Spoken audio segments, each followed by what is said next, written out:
ऐसे कौन से ऋषि थे जिन्होंने अपनी ही बेटी के साथ विवाह किया था?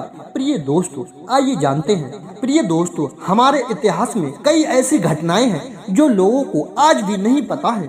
पुराणों में ऐसा कहा जाता है, देवताओं की रक्षा के लिए 7 समुद्र पीने वाले भगवान शिव भक्त ऋषि अगस्त्य ने अपनी ही बेटी से शादी की थी। प्रिय दोस्तों, आखिर ऐसा क्या हुआ था जो उन्हें अपनी ही बेटी से शादी करनी पड़ी थी? प्रिय दोस्तों, आइए जानते हैं। तो दोस्तों, ऋषि अगस्त्य राजा दशरथ के राजगुरु थे। उन्होंने अपनी तपस्या काल में कई मंत्रों की शक्ति को देखा था। इनकी गणना सप्त ऋषियों में की जाती थी। महर्षि अगस्त्य को मंत्र दृष्टा ऋषि कहा जाता है क्योंकि ऋग्वेद के अनेक मंत्र इनके द्वारा दृश्य हैं। प्रिय दोस्तों, जब देवासुर संग्राम हो रहा था तब सभी दानव हारने के बाद समुद्र के तलों में जाकर छुप गए थे।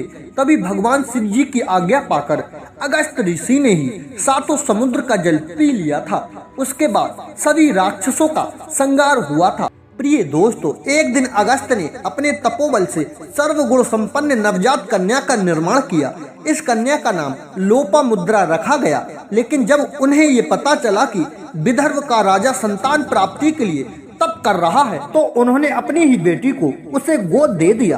प्रिय दोस्तों, जब उनकी बेटी जवान हुई तब उसी कन्या से विवाह करने के लिए ऋषि अगस्त्य ने राजा से उसका हाथ मांग लिया और राजा भी इस विवाह के लिए इनकार नहीं कर पाए क्योंकि राजा ये जानते थे कि अगर वे ऐसा करने से मना कर देते तो ऋषि अगस्त्य उनको अपने खतरनाक श्राप से भस्म कर देते।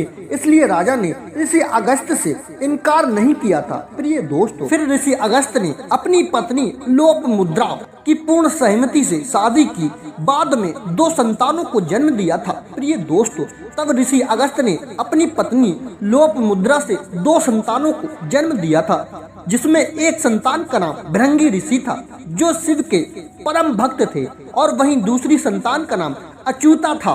उनकी शादी के लिए देवताओं ने ऐसा कहा था कि उस समय धरती के मनुष्य आत्मा को देखते थे, न कि रिश्तों की मर्यादा को। प्रिय दोस्तों, ये थी ऋषि अगस्त्य के जीवन से जुड़ी कुछ जानकारी।